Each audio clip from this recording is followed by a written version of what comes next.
Мынау екінші үй екен. Жада видеода көрсөтпөдүм аябай чоң сайды, дарыяны. Алдыгы жакта. Ошол жак толгондой, толуп тур, анан бул жакка көтөрүлүп келген дейт суу. Бул экинчи үй екен.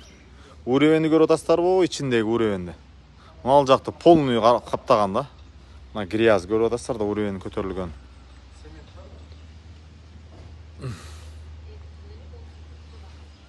Өтө коркунучтуу.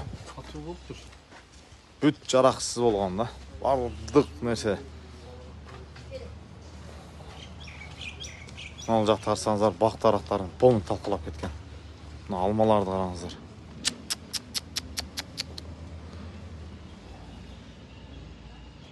Мына караңыздар, алма бүт талкалап кеткен мына жердеги. О, гүлдөрдүн жатканын карасаңыздар. Ya Allah'ım ey. En katı japa çeken şu üçüydün ikincisi. Действительно ikincisi dile.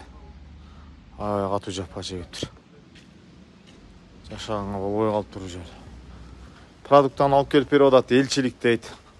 Мамлекеттен келген продукттан да келип атат, эл келип кетип атат. Карапайым эл түздөн түз келип өзүгө таштап кетип атат дейт. Үйдүн ичи караңыздар мына.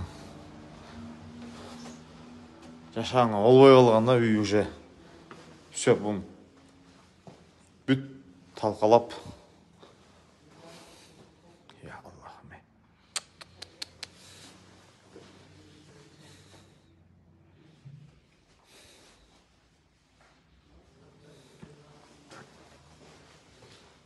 Ол экинчи үй экен, эми аз жогоруда үчүнчү үйгө чыгабыз. Өлгөн бүт жараксыз болуп кеткен. Ушундай. Саңган алсан аман экен бардыгынын. Кыргыз элим иншалла мындайда кайдыга карап турбайт, элдин жардамы менен буйруса сөзсүз түрдө. Иншалла элдин жардамы менен бардыгын жагына боласыздар. Сарсана болоңуз. Алсаңыздар аман экен, саңгылан. Салам. Каяктан келдиңиздер баке? Самаркандагы, Баткен областы, Баткен районунан Самаркандагы. Мына машалла кыргыздар мына кайдыга карап жүрөгү чыдап алгандар мына келип атат экен. Алла кол сурап насип кылса көпчүлүкпүз. Сарсана болоңуздар, жалгыз эместер. Үйесиздерби? Эл бар иншалла мына. Биз Ноокат району Кыргыз Ата эл өкмөтү Акбулак айылынан келдик иншалла. Бизге бир аз туура эмес маалымат келген эле, бирок бул келгенибиз жакшы болуптур. Буйруса чогулткан аманатты эртең келип, бүгүн биз атайын келип таанышып, канча үй, канчадан бөлөбүз, ал жактан аксакалдар эл бөлүп берет.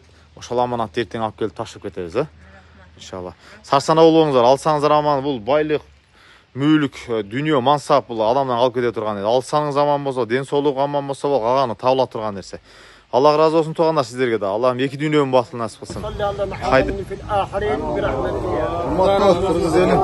Колдон келишинче жапатырма ынтымакта жардамга кол сунууга чакырабыз. Анткени бул жакка келип өз көзүң менен көргөн башка экен. Телевидение аркылуу, интернет соцсеттерден көргөн башка. Кырдаал оор жашоочулардын жашоосу өз угуна түшүшүнө сиз менен биздин жардамыбыз керек. Аз ба көп түзө көл болот дейт. Кайдыга карабай, колдон келишинче мүмкүнчүлүк барынча айылдан айылдык аймактан чогултап келип туруп, аманат ушул жапат тарткан үй бүлөнүн ээсин өзүнө бере турган болсок, терең ыраазычылык Аллах разы болсун кыргыз элинен элден айланса болот деген ушул. Аман болуңуздар. Ассаламу алейкум. Мына биз Кыргыз Ата эл өкмөтүнүн Акбулак айылынан келдик. Биз şu элдин немеси менен şu жапат тарткан элге кичине жардам деп акча чогултуп бизди өкүл кылып жөнөтүштү бир айылдан. Анан будан буяка барып көз көзүбүз менен көрүп элдин өзүнө бере турган болуп атабыз да. Айылдан эл ушундай карапайым эл кыйналып ушу жабылып аткандардын өзүнүн колуна бергиле деп жөнөттү да айыл. Мына шуну биз неме кылып келдик, эми сиздердин огородуңуздарга жүргүнүңөрдөн Кудай сактаптыр, тынч болупсуздар. Мына 5000ден 10.000 элдин атынан элге Акбулак элине дуа кылып коюңуздар. Кичиле косо басага. Кичиле косо кичиле. Эшке сөйлөмөм. Oldu ya şu neymi Allah Teala'yla. Lan balanın kalması yemişim la. Vardı kalan kolunda, vardı kalan amanatımız. Ben bu da bir eskertme değil mi? Allah'a bağırınız kaytırız gerek, Allah'ın ibratı kılsınız gerek. Bunda eskertme şuradan bir жақсы bir din çıkarıp Allah'a bağırınız, yakınlasa. Şunun Allah tanışmaya vakit çıkmasın hem bundan keyin жақсылықтар болсын, балдары шағалардың, nevre şeyler жақсылықтар көріңіздер эми. Allah Teala bağırdı, Kırgız elini okşadı, bütündeyle musulmandardı. Bağır birimizge tuğanmız hem şundayım. Çette qarap tura albayız hem. Şonun için bağırdığınızlardı şöyle hem bundan keyin hem. Aşul жақсылықтар болсын hem. Eli yurtu tinç bolsun, Kırgızstan el tinç bolsun, bütün yer yüzü tinç bolsun hem. Allah Teala bağırdığınızlardı o dini bilen altına akavattık. Кыргыз Атайы өлкөмөн о кадыр Кыргыз Атайы өлкөдө Акбулак элинин тургундары. Бул ошо элдин атынан эл өкүлдөрү, аксакалдары Зата Малжанов, Кубанов келди. Ошо Акбулак элине дуа кылып турасыздар. Эми бул ушул жаратылыш табигый кырсыктан жапа тарткандардын бардыгына кирип чыкты. Акыркы сиздер ушул 2 үй şu balkınızlarda aralıq ötkönügen az bolsa da köptögөр kalasa 5 milyon verin de anan bu sosyetlerge jükkelöt. Kırgız eli bundayda birinizge jardam bergenге ötö emebиз. Buyursa sözsüz gelet, жалгыз эмессиздер. Buyursa бул жерди жакшына кылып тегиздеп сонун үлүс алып аласыздар. Элдин жардамы менен, мамлекеттин жардамы менен. Жалпы дуа кылып турасыздар, а? Хоп, тынч болуңуздар. Хоп, амин. Дуа бериңиздер бир элге, кызматчыларга, Акбулак элине, амин.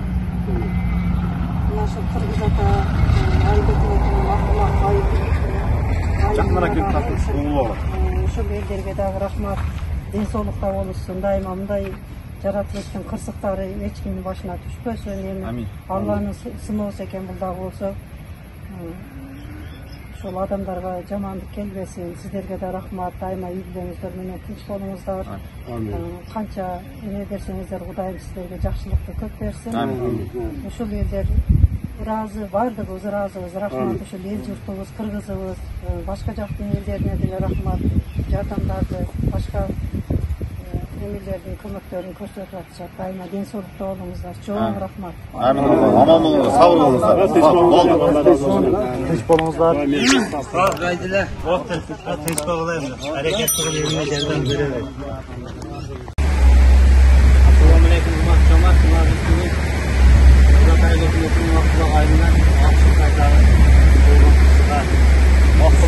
jamaat. Şimdi yeksen pottoşlu baldarma, jardam. Joşlar, qarvardı, ошону бүгүн мына сетоптор келип тапшырып атабыз. Тапшырда бүгүн мына şu жигиттин келинчегинде апасы şu селдик кызына неме болуп, больницага жатып калды, ошол жардам Акбулак элинин атына 10 ming so'm qabul olib qo'yasan, ha? Allohning qizini boshqa hech narsa qilolmaydi. Rahmat shuncha yordam bertasizlar, endi opovat ekan bu qo'lingizni to'sib olayotgan. Boshqa chiqib bunday ish ekan endi. Sizlarga da cho'ng rahmat, Akbulak eline. Sizlarga da Alloh taolo shifosini bersin. Бұл Аллахтың өкімі жерден чаң көтеріледі, өзіңіз білесіз тақта. Ар бір нәрсенің артынан жақсылық бар. Иншалла, bundan biz ülüğü ibrat alışımız gerek. Demek biz dinmeden yaşamışız gerek, birbirimizge dua kılışımız gerek, birbirimizge şunda da jardamga kolsunuşumuz gerek. İnşallah артыңыздарда Kırgız eli var. Allah'ın mehneti de berişi alış, şifasını da berişi alışı da. Allah'ın apağınızda şifa versin. Attay olup ketsin, aranızlarga Ганциядан жақсы болып қайтып келіп қатарыңыздар толтасын. Bizemiz şu Noqatroyun Kırgız Atayı Hökümeti Akbulak Aylı'nın eli Haydiyer Qarap çetте тұра албады. Азыр көптүр жардамы болсын алып деп акырындык менен чолгон акчаны конвертке салып берип келатабыз. Элдин аманатын бердик, şu элдин аманатын алдыңыз. Акбулак элине дуа кылып туруңуздар.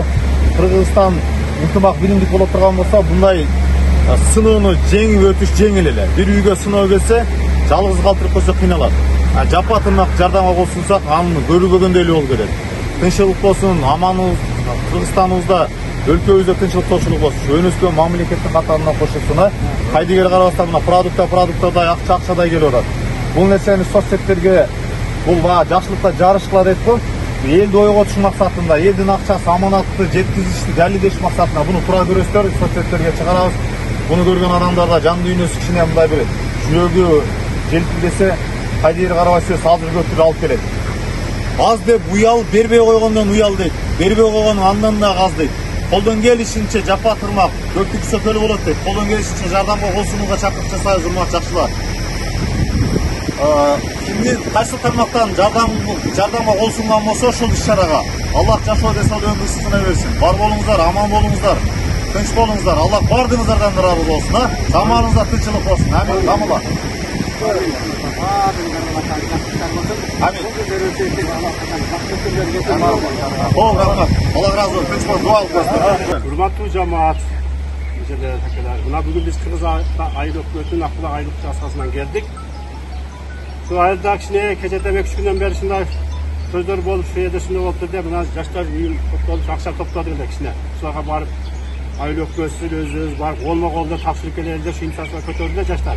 Şu an iyice geldik, geçen ayı kola geldik, sizlerdik kişiye geldik, pek şerif etkenken hemen ertege buna 7-8 bana olup tanışıp geldik. Fakat bir hata alacağız. Şu akşam 10 bin so'mdan akşam bölündü hem sizlerge.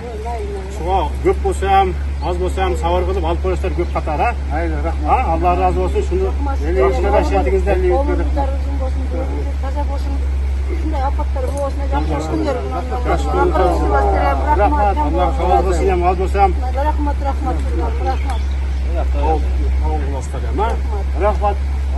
Bundan jamanlık bol bolsun, yaxshisiz görüngüzler ham, yaxshi ko'rinib juringizlar, ha? Allah kollarını bardığınızda, Kırgız ellerden tinçlik olsun. Bunday neseler bol olsun. Her daim жақсылықта болайық. Рахмат. Кече биз келип кеткенбиз, таанышып кеткенбиз билесиздер, а? Ошо Ноокат району Кыргыз Ата Айыл өкмөтү Акбулак элинин тургундары, урматтуу жакшылар. Бул жерде соседтер, эки кошуна үй, бул видеодо эки үйгө 10 миңден конверт берилип атат. Бул жак башка, бул жак башка.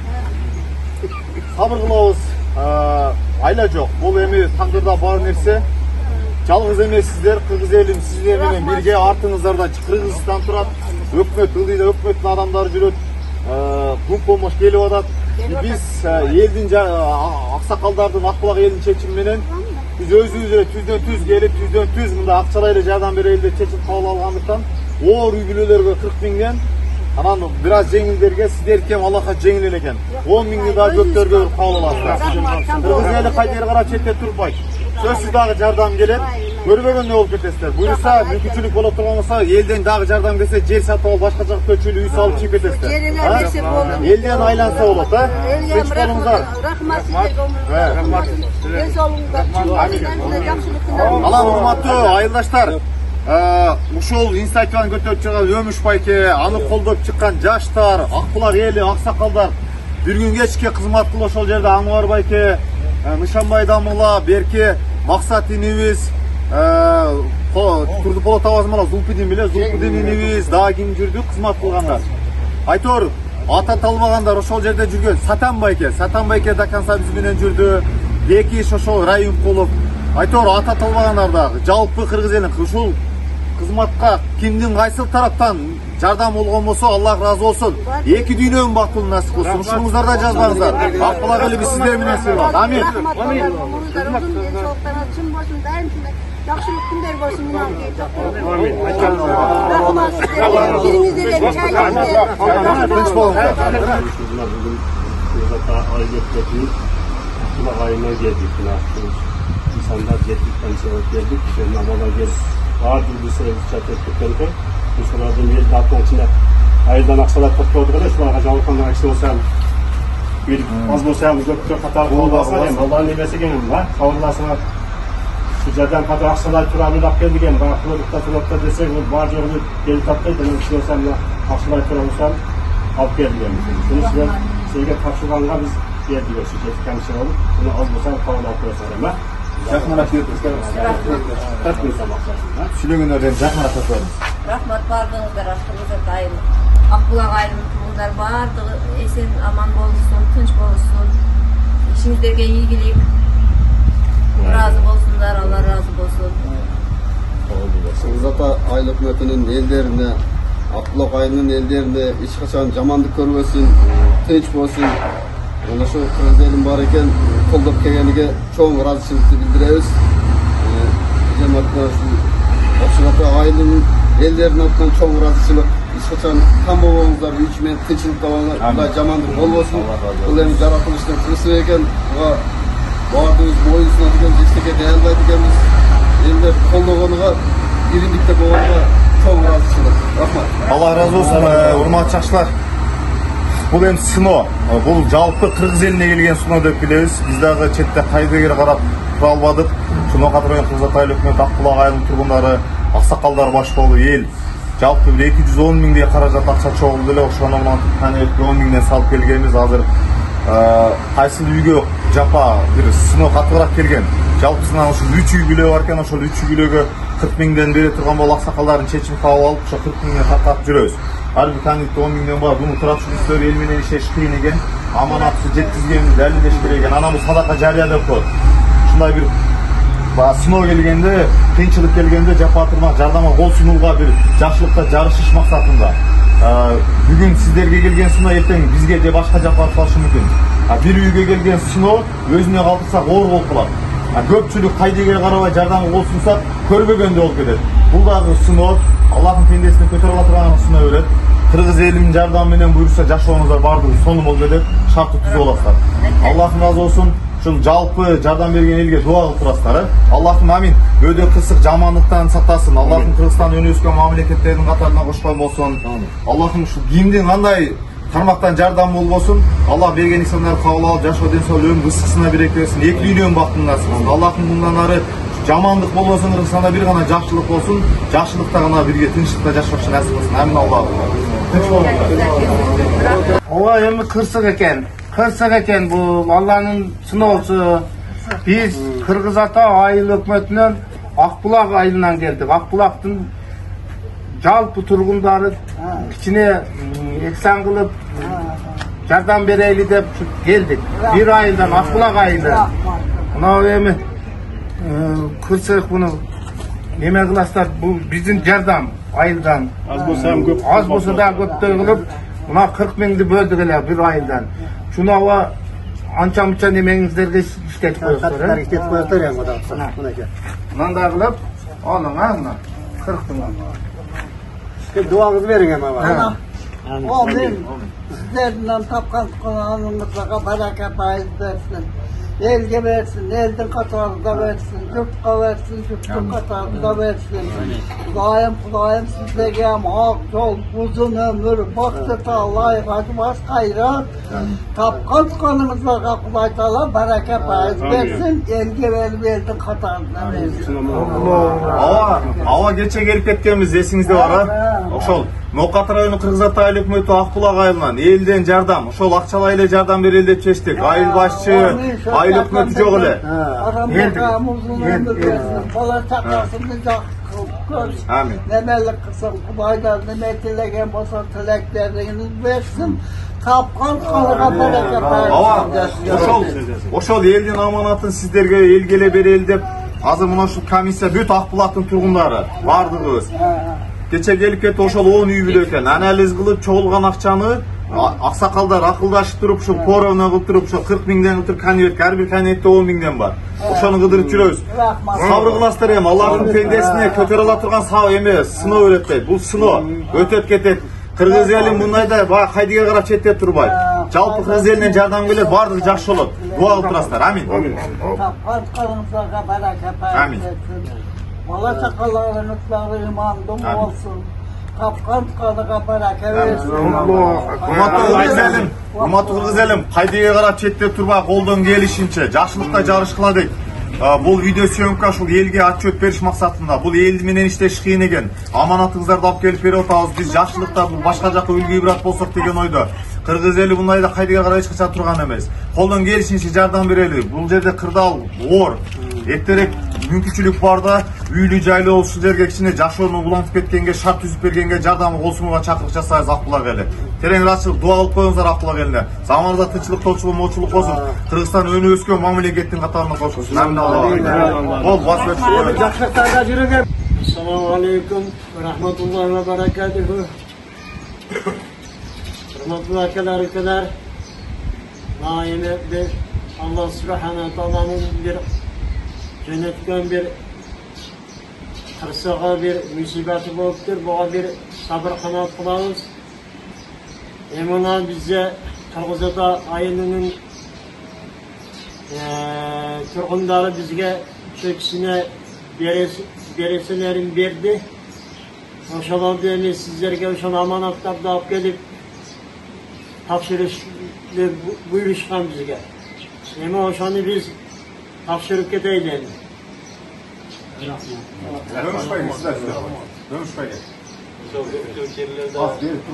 Barıp yerlerde telefondan görüp geldik aslında. Görüp sazı yürüyoruz yine oldu da.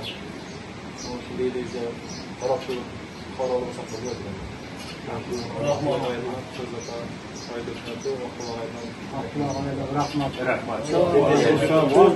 Sözlü besliyor. Deputat özün saçma. Zürayim Vedlet'e sen şu Latviyalı hükümetinin deputatı olan hayırlı kengeçti. Şu ayırdın turgunu olan şu sizlerge mına Kırgızat aylı hükümeti bu Akbulak aylarının eliga bizim şu elin atından, Jalp Kulat elin atından sizlerge sonrası bize şundan mezgilde biz bu kötüge taşkavay, yurga taşkavay jardamımıza dayalay kelip otasızlar. Sizlerge Allah razı olsun. Jalpı Kırgız eldigi mamleketke bardıga rahmat jardam kelip otar. Başka memleketlerden Özbekistan'dan, Kazakistan'dan gelişip otar. Şunday sizlerge aylı hükümetlerden kelip otar başka jaklardan. Sizlerge rahmat. Allah razı olsun. Üyeleri kaç altıncı yerde 2 üyge akça bilet 10 milyon karajat verildi. Üçüncüsünden bilirsin. Üstüne çok çıkardı.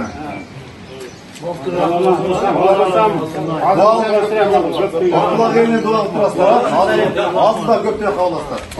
Bizge Avşıtay eline, şu iki jaktan jardam katarı şu Akbulak eline, Kırgızatay hükümetindeki şu turgundarga çoğun rahmat elibizge kelip havar alıp jardamını berişip ming mertte rahmat. Kudayım aman basın şulara bizde kırtıkka kabul basın. Amin. Rahmat çok. Sağ olunuzlar. Allah razı olsun. Ötüp keter. Biz şu Kırgızatay aylı hükümetinin Akbulak ayından şu yer yaşayışların adından şu keçegi şöyle jakında bulup ötken şöyle tabiatın kıçıklarından japa çekкен birbirine gelip şoğa bir özünden hem yerin altından biraz hem şunda akça çoğultup oşonu şu adamlarga berip şularga bilen kandaydı bir көңүл айтып biraz bilen şuna finans jardam berip geldik adamlar men bu үйден şu 10 adam kayıt boldur. Allah Teala bar rahmat nasıl. Amin. Ben bu adamlarga da sabır kanat versin. Allah Teala arkalarına jaklıklar gelip bizden söylüyoruz da hazırlayın. Allah Teala bazılarını söylüyor. Altından gökte verim alıp verin bunu. Ne jaklar istep verirler. Summanı aytpаңыз. 15.000 so'm şu dem 15.000 so'm. Salqat müdürü bir ağabeyim Xudo sen. Жалпы ошол Акбулак элинен жардам чогулганды бул үйгө кошуп жалпы 11 үйгө бөлүп беребиз да. Ошондон сиздерге ошол 15 миң каражат. Амин. Siz ушул үйдүн тургуну болосуздар. Bu ülkelerde yemek suyunculara kançadan evi açıp bakamazsa Allah Teala şuların ahiretten alır. Amin. Allah Teala şu evi şu akşam demek şu evi ahirette şu evi 5 milyon nasip olsun. Alganlarına mı sabır kanaat versin. Allah Teala arkadan dua kandırır. Allah razı olsun. Hop sarbulaslar pendечилик. Урматтуу Акбулак эли, жалпы Кыргыз эли мына ушул Борбош айылындагы жакынкы табигый кырсыктан жоготкон 10 үй. Алейкум ассалам, кире бериңиздер. Tabii kırсыктан жоготуп алган 10 insan ушул bir үй билебеден экен. Бул жакшы insanlar иншалла. Булар шейит кетти деп билебиз. Анткени Борбаш айылында Борбаш мечити бар. Ошол медресеси бар. Борбаш медресесине жерин берген ушул байке экен. Бул байкенин иниси ошол жерге Борбаш медресесин салган экен. Азыр эми жогорулай баратабыз, буюрса мына комиссия Дамылла Акбулак эли ошол аманатыңыздарды алып келип таркаттыңыз. Эми бул видео отчет тура түшүнөсүздөр. Суммасын айтышыбыз керек, канча акча чогулган болсо, канча үйгө кирип, канча акчадан бердик. Эртеңки күнү ушундай бир дагы бир жардамга кол сунуш керек болгон кезде эл биздин ишенимизге кирип, жардамга кол суна тургандай болуш керек. Ошондон улам видео съемка, бул фото, видео отчет тура кабыл аласыздар. Буюрса кече келип бир сир айланып кеткенбиз. Бүгүн кайрадан ошол элдин аксакалдан комиссиянын чечими менен кайсы үйгө канча берилиш керек, ошол сумманы таркатып жүрөбүз. Дуа кылып туруңуздар. Аллахым Кыргызстанды бөдөксүз жамандыктан сактасын, Кыргызстан өнүп өскөн мамлекеттин катарына кошулсун. Бул 10 инсан шейит кетти иншалла. Аллахым ырайымын алган болсун, федас беши менен сыйлаган болсун. Жалпы Нокат району Кыргызатай өкмөтү Акбулак элине терең ыраазычылык. Аман болуңуздар, биз сиздер менен сыймыктанабыз. Кыргыз эч качан Кыргыздын элине оор түшкүлүк келгенде кайдыга карап четте турган эмес. Ар дайым жардамга колун сунуп келген, жардам бере беребиз. Аллах разы болсун. Ассаламу алейкум. Новгород районунун Кыргызата айылынын Акбулак айыл элге mana şu çoğun razısılık bildiririz. Kudayım hiçbirimizi jamanlıkты көрсөтпөсүн. Mana zamanımız tınç bolsun, elimizde adayım toksuluk, tınçılık bolsun. Mana şu biz jaktan kabar alıp kelgen şol eli jurtko sizlerge çoğun razısılık bildireriz. Kapşersay ayıl kıştagı ellerden, otlardan. Mana şu sizler kelip bizden kabar alıp mana şu jardamыңыздарга Allah'ım razı olsun. Amin. Razı olsun. Novgorod rayonumuzda mana şu adayım tınçılık bolsun. Amin. Birimdi, ынтымактуу bolsun. Amin. Kimimiz hizmet ederse Kuday bardığımızın dileklerimizi kabul kılsın. Amin. Zamanımız tınç olsun. Amin. Razı olsun sizlerge, buna şu elinizlerge. Rahmat, çoğun rahmat, arıçılık bildireriz. Okşursay elinin atıdan. Aksakal sizde. Rahmat baldarım, Kırgızatadan kelgen baldarım. Sizlerin ömürüňer uzun bolsun. Amin. İşiňerge rivaj bersin. Eşlerserin Allah Taala kan kılasın. Amin. Bir tuğandaryňardy joktap kepsiňer baldarım.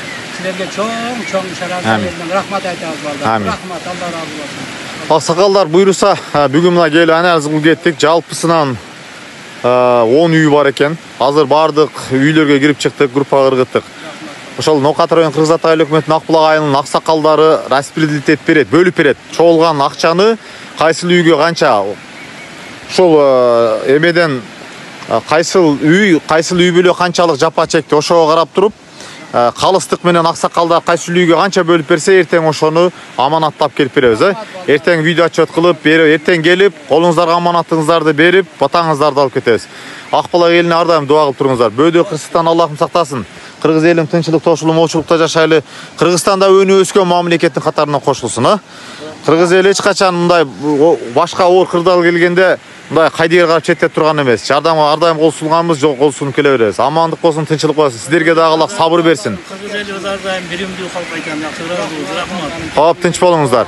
Дамыла бир дуа кылып коюңуз. Дышамай дамыла. Амин. Başka uğur küçüklerinde kegenlerine çok rahmat baldarım. Sizlerde Allah Teala hiç nerseden tanıdık. Amin. Çok Akbulak eline rahmat. Çok şeran sayın cüneytler baldarım. Amin. Amin. Amin. Amin.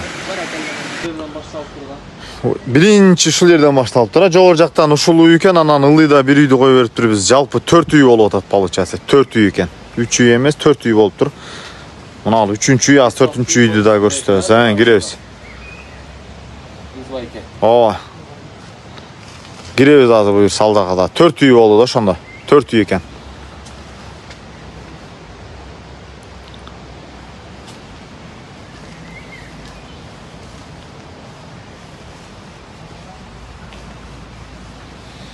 Kuday saktasın ece. Şo emetip kettir. Bardık nerse mine sırtta kalıştır.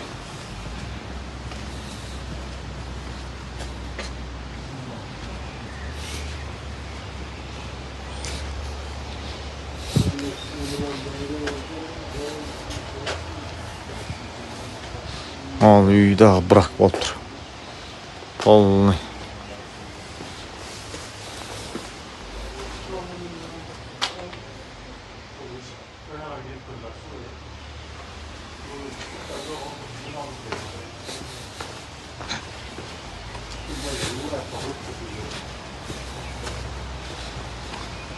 Cüzeli üy emes, 4 ele üy eken. Konkretna. Основной 4 üy eken da. 4 үй экен, ушундай прям аябай прям жардамга муктаж тяжелыйлар. Анан калганы мындай нормальный эле даже бак. Полныйлай батып калган, тазаланган эмес да. Чегарадан мергендер жамааты бир аз эме топтойду. Машалла. Эмеге койдум. Чагың бар экен. Ынайын алып тур бетин. Койду калган. Tol öyle kalıp dur.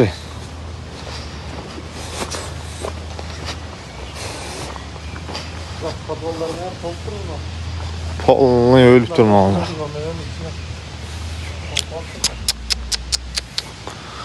Ya Allah'ım ey.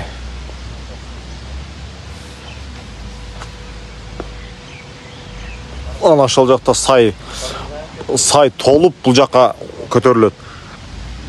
Полныч мен башында бул жака кантип суу келип калды деп башкатты эле. Жана алдыда тарткан биринчи видеодо аябай бийиктен тартпадымбы?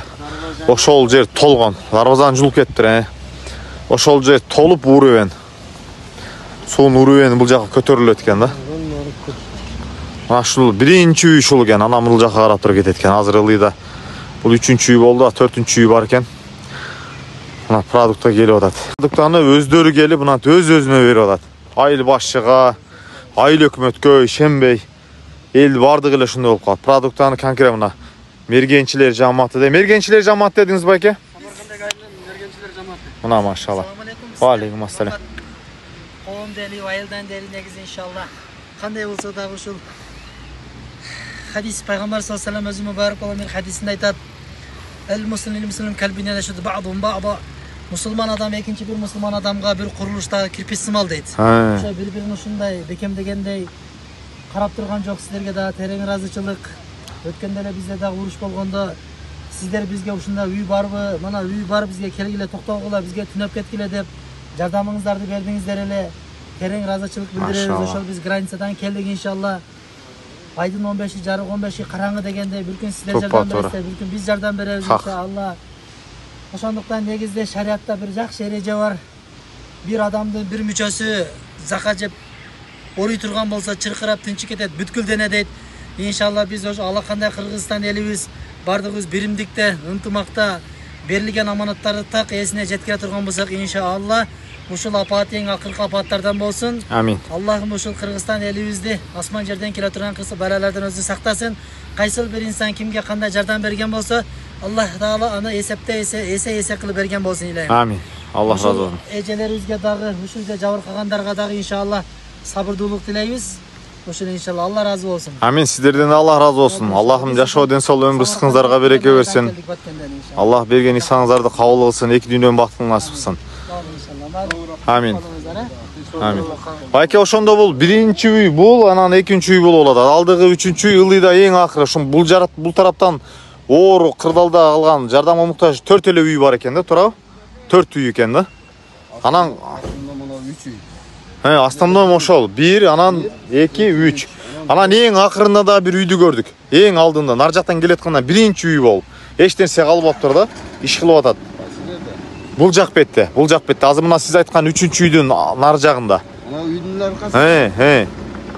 Эми көпчүлүгү ana ошол үй менен эле mana şu 3 үй. Анан жогору жакта мынан айланып барганда айланып 2 үй бар. 2-3 үй барбы жогору жакта да? Жогору жакта ол жака барбадыңар беле? Жок, биз ушул жерден эми ушул жерге келдик. Барганда аслында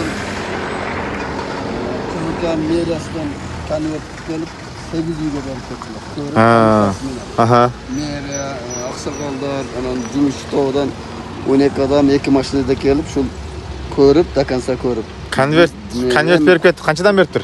Эми onu мен белгисиз, айтышпадыбы? Ол комиссиясы өздөрү саган. Бириге 5, бириге 10, бириге 20 кылыпчы. То есть 5 миң, 10 миң ар кандай? Алги неме болгон. Эмеге карап, жабыр тапканына карап берген. Бөлүшүп кетти. Мен тууру деп эсептедим. Болду. Продукта монда келгенде То есть биз азыр жогору чыгышыбыз керек экен анда, дагы жогору мындайынан айланып барсак, жогоруда да канча 3 үй бар дейсизби? 5 үй. 8 үй бергенден кийин значит 5 үй бар да жогоруда. Дагы жогоруда 5 үй бар. Болду. Олар так өздөрү комиссия болуп, өздөрү карап берип кетти да. Болду. Жогоруга чыктык, жанагы байкелердин айтканы боюнча. Могул жерде мына могул көпүрө болчу экен. Өтө чоң көпүрө, асфальты менен басылган көпүрөнү агызып кетти. Могул жактан азыр 2 үй илешкен дейт, 2 үй.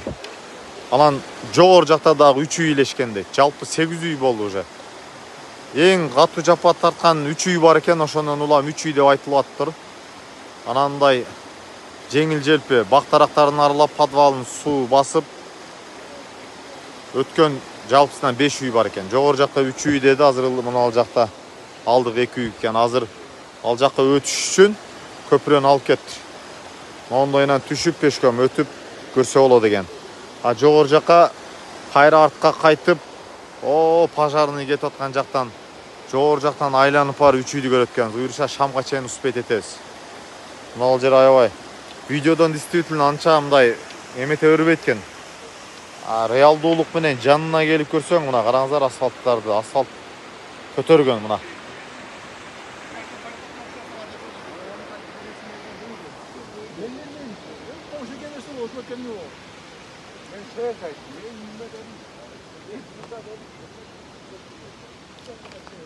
Трактор барып такалып калыптыр. Мына трактор агып барганбы? Ана ошол эмеге барып тийип такалыптыр да. Ошонун арагынан ана ошол эки үй илешиптир. Бул атканасы окшойт. Азыр ал жакка дагы өтүп видео тартабыз. 3 үй аябай оор акыбалда. Ошол оор акыбалда бир жерде жесир аял бар экен. Экинчи үй болуш керек. Экинчи үй деп тарттык. Ошо экинчи үй деп видео тартылды го. Ошол үй жалгыз бой эне балдарын тарбиялайт экен. Ошол үй такыр жараксыз болуп калган. Ошол 3 үйгө көбүрөөк суммада бөлүп беришиңиздер керек. Үй калган. Мына ал эмени талкалап кеткен да. Эшигин алдында бактарын алып кеткен. Заборун талкалап кеткен. Наркы үйдү полный тоскон. Мындай барып ал жерден кайра селханага түшүп кеткен. Анан аябай оор акыбалда жашаганга болбой турган уже. МЧС уже жараксыз деп, аварийный деп туруп эме кылып кабыл алган үйлөр экен ошол 3 үй. Ошол 3 үйгө көбүрөөк суммадан беришиңиздер керек. Могул жер видеодон деле анча көрүнбөйт экен, мындай жапыстай эле көрүндү. На самом деле өтө бийик да. Өтө бийик жерде турабыз. Өтө бийик жерде турабыз. Шул жакка ашканда уровень, суунун уровени ушунчалык деңгээлде көтөрүлгөн. Видеодон анча көрүнбөйт экен, мындай жапыстай эле көрүнөт экен. Вот реалдуу мындай живой өзүңдүн көзүң менен, өзүңдүн зрениең менен ал жерде турсаң, прям аябай бийиктикте турам да. Ушунчалык деңгээлде суунун эмеси да тазалана элек. Селдин эмеси дагы эле кете элек. Үстүгө чейин чыккан. Суучу аябай бийиктикте турат. Шул жер толо суу аккан да.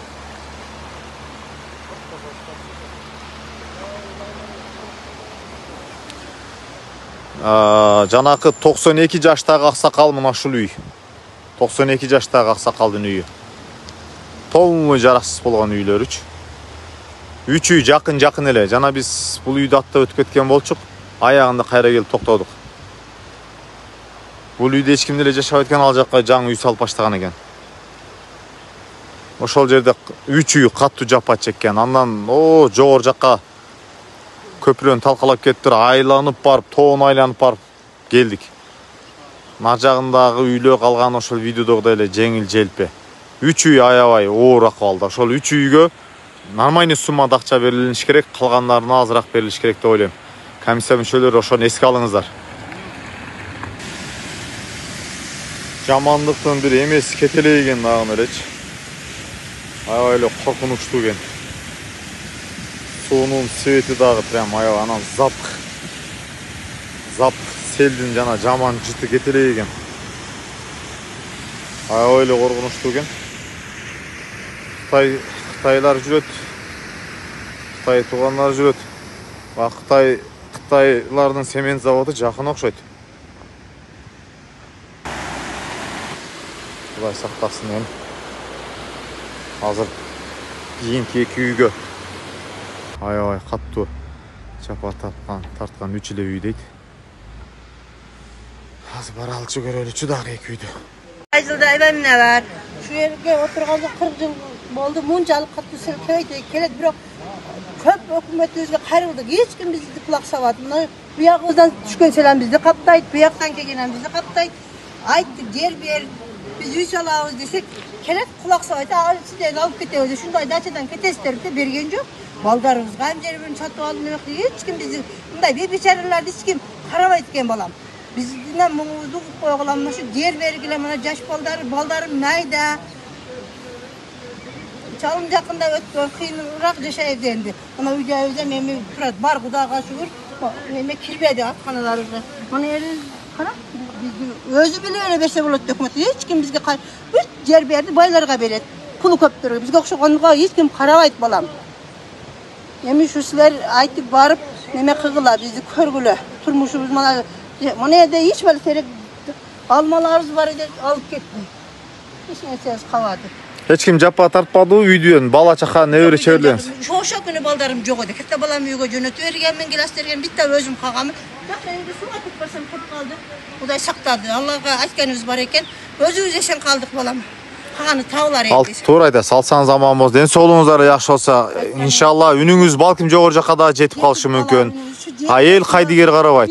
Nima qilsam biz qardik endi. Mana baldar ko'rsin, shu nevrelerim ko'rsin baldar. Tamoq ash produksiya qanday bo'ladi? Elden Keldi, rahmat elga barlig'i berib o'tadi. Tamoq ash aqchadan ham dedim, rahmat elimizga rahmat.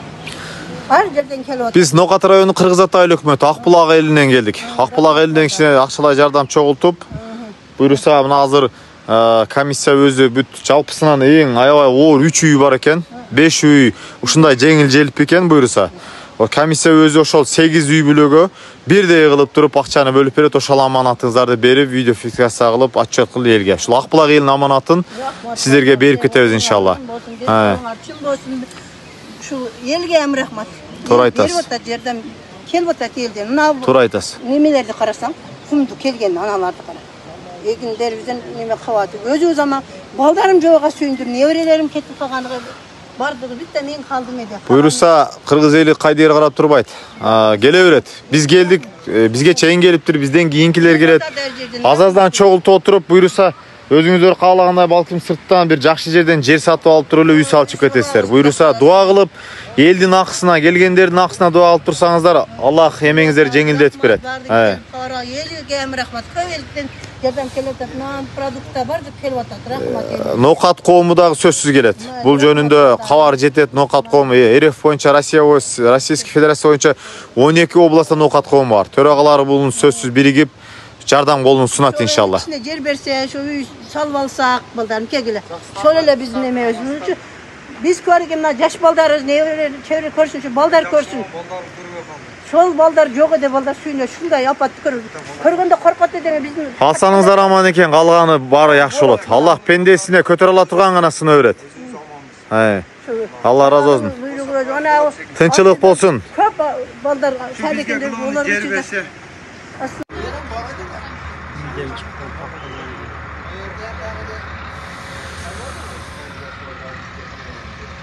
Эң каттуу жапа чыккан үй 3 үй дейт, 3 үйдүн бири ушул үй экен. Бүт жараксыз болуп калган да. Уребенди көрдүңүздөрбү? Уребенин суун көтөрүлгөн, то есть алыгы дерезеге чейин чыккан дейт. Нар жак үй жараксыз болуп калган, бөрүжөлүч. Onun içine girip atkанан ой мен подвалдын үстүгө чыккан эмес дейт. Азыр жашаганга бул үй жакшы эле экен. Могул жак опасный болгон да. Ушул жер. Я. Үй уже жараксыз деп табылдыбы? О, биз эме кылып айтышты, о. Жараксыз да, кеткенде карабайсызбы? Үй жарагы кетиптир, э? Жарак кетти да, отурду да. Машалла, нар жак. Ашунча үй бүлө сыртта калыптыр да. Эң катуу жапа чеккен үй ушул экен. Урубен сууну ушул жерге чейин чыккан, көрдүңүздөр.